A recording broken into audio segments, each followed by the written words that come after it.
Muy buenos días, sean todos bienvenidos. Una nueva semana, nuevas misericordias de parte de Dios para nuestras vidas y la gran oportunidad de seguir conociéndolo por medio de su palabra. Estamos en el devocional con el pastor Gerson González y tomaré un par de días para hablar de Cristo. Cristo es el personaje central de la Biblia. Cristo es el Señor de gloria, de grandeza en todas las Escrituras. Así que permítame ver a Cristo en varios escenarios de las Escrituras donde posiblemente nosotros en algún momento perdemos de vista que el personaje central es Cristo mismo. Así que permítame regresar o ir directamente a Egipto, el lugar donde los israelitas se encontraban esclavos por más de 400 a 430 años. Ellos habían llegado allí en días de José como invitados de honor de Faraón, pero con el paso de los años se habían llegado a convertir en esclavos. Pero Dios en su infinita misericordia y usando la vida de Moisés tenía un propósito, un destino claro para la nación de Israel, y por eso es que Él los libró aquella noche cuando en la nación de Israel se instituyó lo que nosotros conocemos como la Pascua. Ahora permítame considerar allí en la Pascua cómo este episodio de la vida de Israel nos muestra a Cristo. Lo primero es que en la Pascua relatada en Éxodo capítulo 12 y muchos años después celebrada por Jesús en Juan capítulo 13, tan solo unas horas antes de que Él se diera en sacrificio como nuestro sustituto, como nuestro Cordero perfecto en el Calvario, unas horas antes Él celebró la Pascua con sus discípulos en lo que nosotros conocemos como el aposento alto. Entonces permítame considerar algunas cosas. Primero, la Pascua apuntaba hacia un cordero que era sacrificado. El cordero debía ser de un año. Esto conllevaba la idea no solamente de un año, pero tenía que ser perfecto. Esto es, que no tuviera defectos ni estuviese enfermo absolutamente de nada. Esta perfección del cordero apuntaba o hablaba del carácter perfecto de nuestro Señor Jesucristo. En Él, como la Biblia nos dice, no hubo maldad ni pecado alguno. Isaías 53:9, aunque nunca hizo maldad, ni hubo engaño en su boca. Hebreos 4:15, porque no tenemos un sumo sacerdote que no pueda compadecerse de nuestras debilidades, sino uno que fue tentado en todo, según nuestra semejanza, pero sin pecado. Incluso Juan 8:46, el mismo Señor desafió a los judíos para que le mostraran si había algún pecado en Él que se le pudiera señalar. Ahí en Juan 8:46 dice, ¿quién de vosotros me redarguye de pecado? Entonces, lo primero que la Pascua apuntaba era la necesidad de un cordero en sacrificio. Nuestro Señor Jesucristo en la cruz del Calvario fue ese cordero que tenía que ser sacrificado para que no solamente el pecado fuese perdonado, pero el pecado finalmente fuese quitado como una carga sobre la vida del ser humano. Lo segundo que puedo observar en la Pascua es que el cordero debía ser sacrificado para después ser asado. Es decir, era necesario que aquel cordero muriera para que el pueblo de Israel saliera de su esclavitud. Mientras el cordero estuviera vivo, no había oportunidad de liberación. La muerte del cordero pascual nos habla precisamente de la muerte de nuestro Señor Jesucristo. Nuevamente cito al profeta Isaías, capítulo 53, verso 7. Angustiado él y afligido, no abrió su boca. Como cordero fue llevado al matadero, y como oveja delante de sus trasquiladores, enmudeció y no abrió su boca. Incluso Juan el Bautista, cuando lo ve en su ministerio, declaró acerca de Jesús: he aquí el Cordero de Dios que quita el pecado del mundo. Pero para que esta palabra pudiese ser aplicada a nosotros, de que Él quitara el pecado del mundo, como Cordero de Dios tenía que ser sacrificado. Incluso Apocalipsis 5, cuando nos habla de la adoración celestial, sucede algo maravilloso en 3 ocasiones, que Él, nuestro Cordero, es exaltado, levantado y glorificado precisamente por esta obra. Dice Apocalipsis 5, versículos 9 y 10, porque tú fuiste inmolado y con tu sangre nos has redimido para Dios de todo linaje, pueblo y nación. Después en el verso 12, el Cordero que fue inmolado es digno de tomar el poder, las riquezas, la sabiduría, la fortaleza, la honra, la gloria y la alabanza. Y después en el verso 13, al que está sentado en el trono y al Cordero, sea la alabanza, la honra, la gloria y el poder por los siglos de los siglos. Qué maravilloso lo que sucederá en el cielo. Adoraremos eternamente al Cordero porque Él nos ha liberado, porque con su sangre preciosa Él ha hecho una gran obra en nuestras vidas. Lo tercero que puedo observar es que con la sangre del Cordero Pascual, la noche de la salida de Egipto, se tiñeron las puertas de las habitaciones del pueblo de Israel. Mientras el Cordero Pascual era asado y comido, la sangre se usaba para marcar las entradas de las tiendas donde vivían los israelitas. Si no estaba la señal de la sangre, entonces el ángel de Dios mataría al primogénito de la familia. Por lo tanto, la sangre del Cordero era la señal de protección, de preservación de la vida de los primogénitos israelitas que vivían en Egipto. Pero si no estaba la señal, la muerte llegaría inexorablemente a aquella casa. Así que ellos tuvieron que aplicar la sangre del Cordero Pascual a sus puertas. Hoy día no tenemos que aplicar la sangre de manera literal. Es decir, no es necesario pintar las puertas de nuestras habitaciones, no es necesario colgar absolutamente nada, porque esto tan solo son símbolos y podemos llegar a fetichismo, es decir, poner nuestra fe en objetos. La sangre de Cristo el día de hoy tiene que ser aplicada a nuestras vidas. Es decir, la sangre de Cristo nos limpia de todo pecado de una manera interna, de una manera espiritual.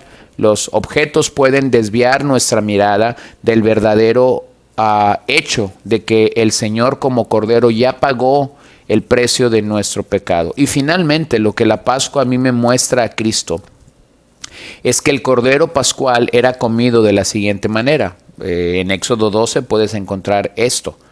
Era comido con panes sin levadura. ¿Por qué panes sin levadura? Porque era urgente salir rápido. No había tiempo para esperar que la masa leudase. El asunto de la salvación, querido amigo, es tan urgente que no hay tiempo de esperar. No hay tiempo de esperar. El mensaje del Evangelio es un mensaje urgente. Es un mensaje para el hoy, no para el mañana.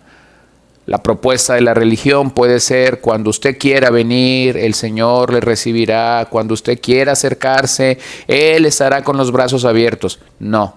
El mensaje del Evangelio que tanto Cristo como los apóstoles predicaron fue un mensaje urgente.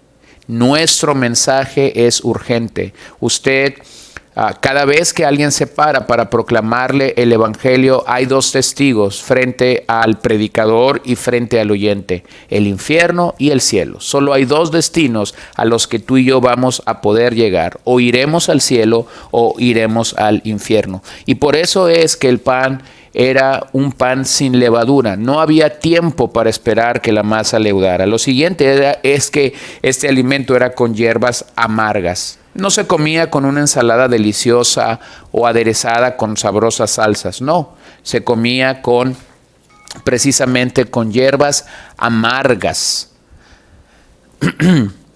Porque estas representan las amarguras que los israelitas vivieron en Egipto. El pecado es amargo. El pecado es amargo. Pudieras ahora mismo estar deleitándote en el pecado, pero un día te darás cuenta que el pecado siempre es amargo. Y lo tercero es que los israelitas comieron este cordero con la ropa ceñida, el bastón en la mano y el calzado puesto. ¿Por qué? Porque una vez que comiesen el Cordero Pascual, saldrían de Egipto, tal como el Señor lo había prometido, para dirigirse a la tierra que Él les había prometido. Entonces reconozcamos estos 4 verdades en la Pascua. Un cordero tenía que ser sacrificado. Cristo ya fue sacrificado para que ahora tú y yo como pecadores podamos tener a un Salvador. Lo segundo, el cordero debía de ser sacrificado después de ser asado. La razón por la que nosotros podemos hoy testificar de este cordero es porque Él fue sacrificado. Tercero, con la sangre del cordero pascual ellos libraron la muerte. Nosotros, al venir al Señor rendidos y su sangre limpiarnos de todo pecado y maldad, libramos la muerte espiritual. Y finalmente, la forma como se comió el Cordero Pascual aquella noche es importante porque nos muestra lo urgente de venir al Señor, nos muestra lo amargo que es el pecado y nos muestra lo pronto que debemos de estar para obedecer la voluntad del Señor para nosotros. Así que, querido amigo, veamos a Cristo en las Escrituras. Veamos a Cristo como el Cordero Pascual que quita el pecado en medio de todos nosotros. ¿Cuál pecado? Todo. ¿Cuál pecado? Todo. No sé si ahora mismo tu conciencia te acusa acerca de tu pecado, pero si tu conciencia te acusa, permíteme decirte, hay paz y libertad a través del Cordero Pascual. Permítame leer la meditación puritana La Liberación. Oh Dios de grandeza inescrutable, ante ti no soy más que vanidad, iniquidad y mortalidad. El pecado ha renunciado a tu favor, me ha despojado de tu imagen, me ha expulsado de tu presencia, me ha expuesto a la maldición de tu ley. No puedo liberarme a mí mismo y me desespero. Sin embargo, hay una escapatoria en ti, puesto que, sin que yo lo mereciera ni lo deseara, ideaste un plan eterno, honroso para tus atributos perfectos y que los ángeles deseaban contemplar. Que yo, un pecador convencido y rendido, encuentre en Jesús poder para la salvación, su muerte como el centro de toda liberación, la fuente de todas las bendiciones evangélicas. Ayúdame a recurrir a esa cruz, a ser crucificado en ella por el mundo y en ella encontrar la humillación más profunda, los motivos para la paciencia y la abnegación, la virtud para una benevolencia activa, la fe para asir la verdad eterna, la esperanza para levantar la cabeza, el amor para unirme por siempre a quien murió y resucitó por mí.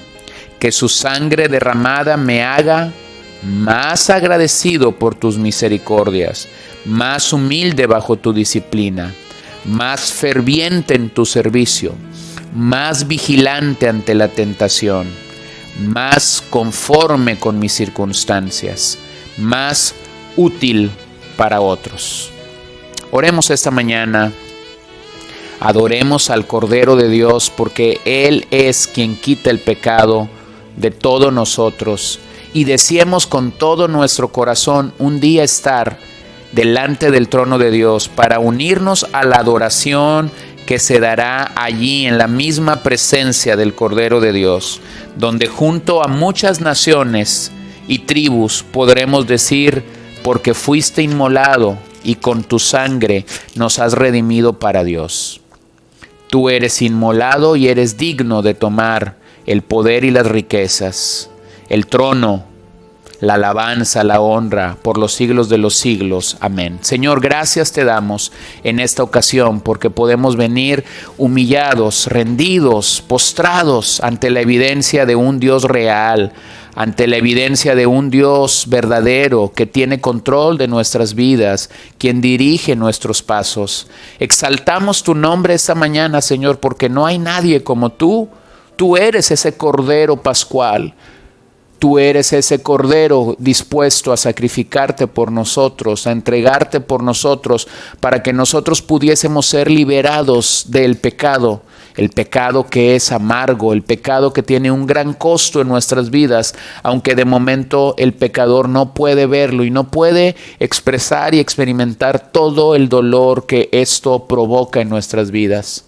Sin embargo, Señor, estamos convencidos en esta mañana de que moriste con un propósito, y ese era liberarnos del peso del pecado, liberarnos de condenación eterna para llevarnos a ti, para doblegarnos delante de ti y salvarnos. Yo pido que esto sea algo real a nuestras vidas, que podamos ver cómo tu sangre preciosa aplicada a nuestras vidas ya nos ha liberado, que juntos con Juan el Bautista podamos testificar: he aquí el Cordero de Dios que quita el pecado de todo el mundo. Señor, gracias porque quitaste mi pecado.